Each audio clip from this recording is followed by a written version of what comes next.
Hi പ്രിയമുള്ള സുഹൃത്തുക്കളെ, ഈ ഇന്ത്യ മഹാരാജ്യത്തിരുന്നിട്ട് പാകിസ്ഥാനെ പ്രണയിക്കുന്ന ധാരാളം ആളുകളുണ്ട്.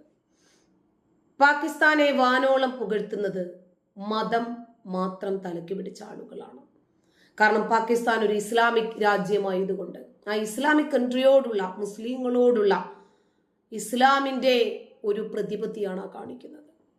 അതായത് ഇന്നമൽ മുഅ്മിനൂന ഇഖ്വ, മുഴുവൻ മുസ്ലിങ്ങളും പരസ്പരം സഹോദരങ്ങളാണ്. ഇന്നമന്നാസു ഇഖ്വ എന്ന് ഖുർആൻ പറഞ്ഞിട്ടില്ല. എല്ലാ മനുഷ്യനും പരസ്പരം സഹോദരങ്ങളാണ് എന്ന് പറയാതെ എല്ലാ മുസ്ലിങ്ങളും പരസ്പരം സഹോദരങ്ങളാണ് എന്ന് പറഞ്ഞ ആ ഖുർആനിനോടാണ് മാനവികതയില്ലാത്ത ഗ്രന്ഥം എന്ന് ഞാൻ പറയാനുള്ള കാരണം. ഇതിനകത്ത് എന്ത് മാനവികതയാണുള്ളത്? മുസ്ലിങ്ങൾ പരസ്പരം സഹോദരങ്ങളാണ്, നിങ്ങൾ പരസ്പരം അങ്ങോട്ടും ഇങ്ങോട്ടും ആയുധം എടുക്കരുത് എന്ന് പറയുമ്പോൾ അതിനേക്കാൾ നല്ലത് മനുഷ്യരെ നിങ്ങൾ പരസ്പരം സഹോദരങ്ങളാണ്, നിങ്ങൾ ആയുധം എടുക്കരുത് എന്ന് പറഞ്ഞാൽ നന്നായിരുന്നു. അങ്ങനെ അതുകൊണ്ടാണ് ഇന്ത്യൻ ആർമിയോട് പോലും ഇവർക്ക് അങ്ങേയറ്റത്തെ വെറുപ്പ്. കാരണം ഇന്ത്യൻ ആർമിയിൽ ആയുധ പരിശീലനം നേടുന്നതും രാജ്യത്തിന്റെ അതിർത്തി കാക്കുന്നതും എന്തിനു വേണ്ടിയാണ്? പാകിസ്ഥാൻ, അഫ്ഗാനിസ്ഥാൻ, ബംഗ്ലാദേശ്, ഇവിടെ നിന്നൊക്കെ നുഴഞ്ഞു വരുന്ന ആളുകൾക്കെതിരെ പ്രതിരോധം നടത്തണ്ടേ? മുസ്ലിങ്ങളല്ലേ, നമ്മുടെ സഹോദരങ്ങളല്ലേ? അവർക്ക് എന്തെങ്കിലും വീഴ്ച പറ്റിയാൽ നമ്മളത് മെയിൻറ്റെയിൻ ചെയ്യാൻ ബാധ്യസ്ഥരല്ലേ? അത് മറച്ചു വെക്കണമല്ലോ. എന്നാൽ അള്ളാഹു പരലോകത്ത് നമ്മുടെ ന്യൂനത മറച്ചു വെക്കുമെന്നാണല്ലോ പടച്ചോൻ പറഞ്ഞിരിക്കുന്നത്. ഇപ്പൊ പാകിസ്ഥാൻ സിന്ദാബാദ് എന്ന് വിളിക്കാത്തതിന്റെ പേരിൽ ഒരു യുവാവിനെ വധിച്ച സംഭവത്തിൽ 28 പ്രതികൾക്കാണ് ജീവപര്യന്തം ശിക്ഷ വിധിച്ചത് പ്രത്യേക NIA കോടതി. കേരളത്തിലല്ലാത്തത് കൊണ്ടാണ് ഇത് സംഭവിച്ചത്. കേരളത്തിലായിരുന്നെങ്കിൽ പാകിസ്ഥാൻ സിന്ദാബാദ് എന്ന് വിളിച്ചാൽ അവന് പൂമാലയിട്ട് സ്വീകരണം കിട്ടിയേനെ. വേണമെങ്കിൽ തെരഞ്ഞെടുപ്പിൽ ഒരു മതേതരനായിട്ട് മത്സരിപ്പിച്ച് ജയിപ്പിച്ച് കാണിച്ചു കൊടുക്കുകയും ചെയ്യുമായിരുന്നു. സാധാരണ ഇതിനിവിടെ ഇങ്ങനെയൊക്കെയാണ് സംഭവിക്കാറുള്ളത്. ഇന്ത്യൻ ശിക്ഷാ നിയമത്തിലെ 302 വകുപ്പ് ഉൾപ്പെടെയുള്ള കുറ്റങ്ങൾ ചുമത്തിയാണ് ശിക്ഷ വിധിച്ചത്. 2018 ജനുവരിയിൽ നടന്ന തിരങ്ക യാത്രക്കിടയിലാണ് അക്രമമുണ്ടായത്. ജനുവരി 2-ാം തീയതിയാണ് വിധി പുറത്തു വന്നത്. ഹിന്ദുക്കൾക്കെതിരെ നടന്ന വർഗീയ കലാപമായിരുന്നു ഇത് എന്ന് വ്യക്തമായതായി കോടതി പറയുന്നു. ഉത്തർപ്രദേശിലെ ഖാസ്ഗഞ്ചിലാണ് റിപ്പബ്ലിക് ദിനത്തോടനുബന്ധിച്ച് തിരങ്ക യാത്ര സംഘടിപ്പിച്ചത്. ഇന്ത്യൻ പതാക പിടിച്ച് ചന്ദൻ ഗുപ്തയും കൂട്ടുകാരും മാർച്ച് ചെയ്യുകയായിരുന്നു. ഭാരത് മാതാ കി ജയും വന്ദേ ഭാരതവും വിളിച്ചായിരുന്നു ഇവരുടെ സംഘം മുന്നോട്ട് നീങ്ങിയത്. പെട്ടെന്നാണ് ഗവൺമെന്റ് ഗേൾസ് സ്കൂളിനടുത്ത് വെച്ച് ഈ സംഘത്തെ മറ്റൊരു സംഘം ആക്രമിച്ചു. അവർ കല്ലെറിയുകയും തോക്ക് ചൂണ്ടുകയും ചെയ്തു. ചന്ദൻ ഗുപ്തയോടും സംഘത്തോടും പാകിസ്ഥാൻ സിന്ദാബാദ് എന്ന് മുദ്രാവാക്യം വിളിക്കാൻ നിർബന്ധിച്ചു. എന്നാൽ ചന്ദൻ ഗുപ്ത ഇതിന് വഴങ്ങിയില്ല. എന്നാൽ ചന്ദൻ ഗുപ്ത ഇനിയും വഴങ്ങില്ല. തുടർന്ന് വെടിവെക്കുകയായിരുന്നു. ചന്ദൻ ഗുപ്തയുടെ സഹോദരൻ രക്ഷപ്പെട്ടു. പിന്നീട് ഖാസ്ഗഞ്ച് പോലീസ് സ്റ്റേഷനിൽ വെടിയേറ്റ ചന്ദൻ ഗുപ്തയെ സഹോദരനും സംഘവും കണ്ടെത്തി.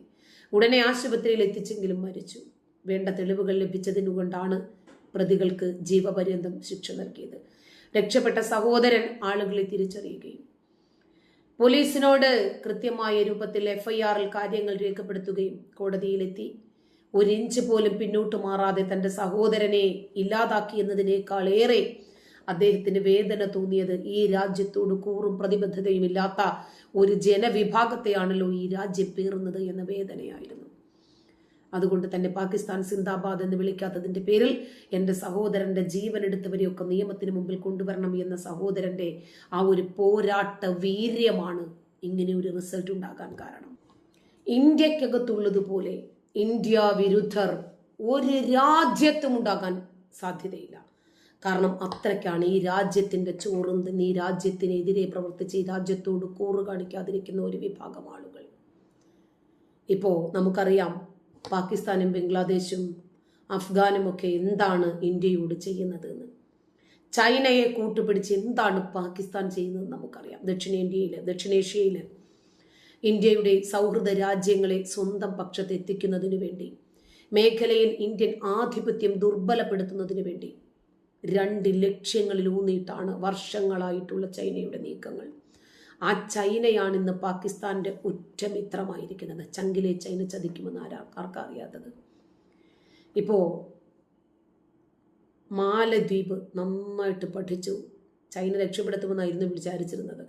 പക്ഷേ പണി കിട്ടിക്കഴിഞ്ഞപ്പോൾ വീണ്ടും ഇന്ത്യയുടെ കാല് പിടിക്കാൻ തന്നെ വന്നു മുഹമ്മദ് മൊയ്സു. ഇപ്പോ ചൈന വലിയ രൂപത്തിലുള്ള നീക്കങ്ങൾ നടത്തിക്കൊണ്ടിരിക്കുന്നത്. ഇതിനു വേണ്ടിയിട്ട് ശതകോടികളാണ് ചൈന വാരിയെറിയുന്നത്. പാകിസ്ഥാനെ പോലെ ആശ്രിത രാഷ്ട്രങ്ങളെ സൃഷ്ടിക്കണം. അതിനാണ് ചൈന ശ്രമിച്ചു കൊണ്ടിരിക്കുന്നത്. എപ്പോഴും ആരെങ്കിലുമൊക്കെ ആശ്രയിച്ചേ ജീവിക്കാവും, ഇവർ മുന്നോട്ട് പോകാവും.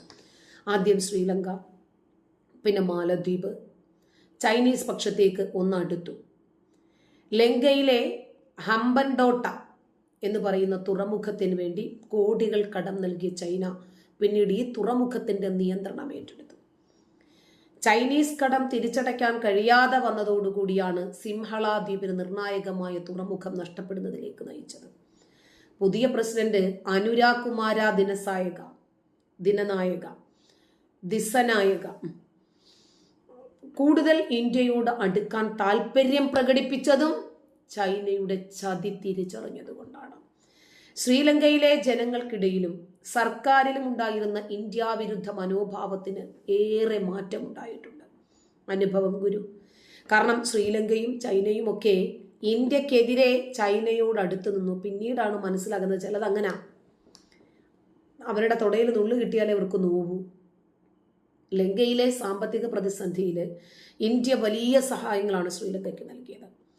ചൈന കയ്യേറാൻ ശ്രമിക്കുന്ന സമയത്ത് തന്നെ ഇന്ത്യ ചേർത്തു പിടിച്ച നയതന്ത്രം ശ്രീലങ്കൻ സർക്കാരിലും ഇന്ത്യയോടുള്ള മനോഭാവത്തിൽ മാറ്റം വരുത്തിയിട്ടുണ്ട്.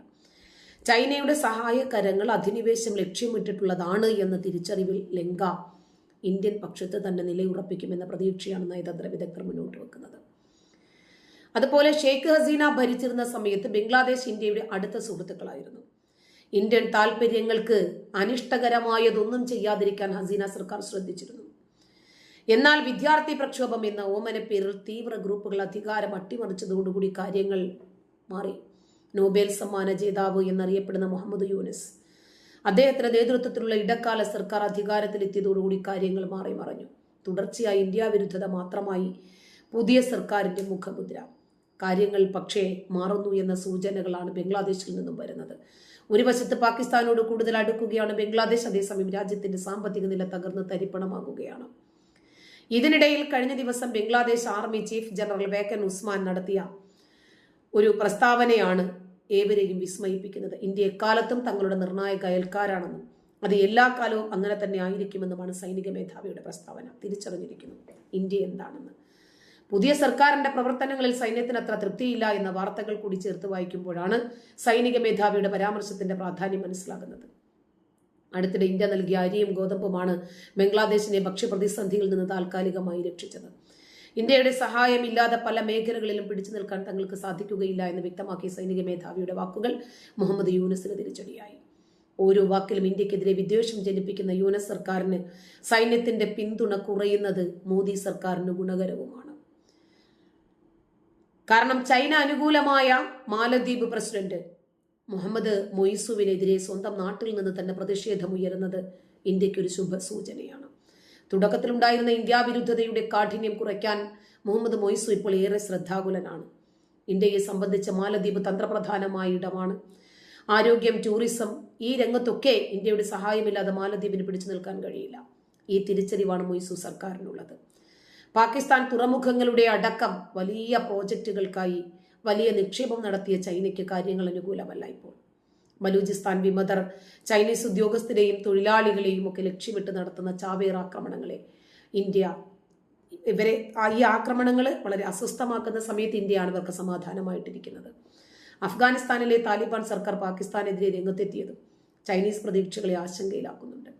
ഒരു കാലത്ത് അകന്ന അയൽക്കാരെ ഒപ്പം നിർത്താൻ ഇന്ത്യൻ നയതന്ത്രത്തിന് സാധിക്കുന്നു എന്നതും ശ്രദ്ധേയമാണ്. തന്നെയുമല്ല, ഇന്ത്യയുടെ നാവികസേനയും കരസേനയും വ്യോമസേനയും വളർന്ന സാഹചര്യത്തിൽ ഒരു കാരണവശാലും ഇന്ത്യയുമായി ഇടഞ്ഞു നിൽക്കാൻ ഒരു രാജ്യവും ആഗ്രഹിക്കുന്നില്ല. നന്ദി.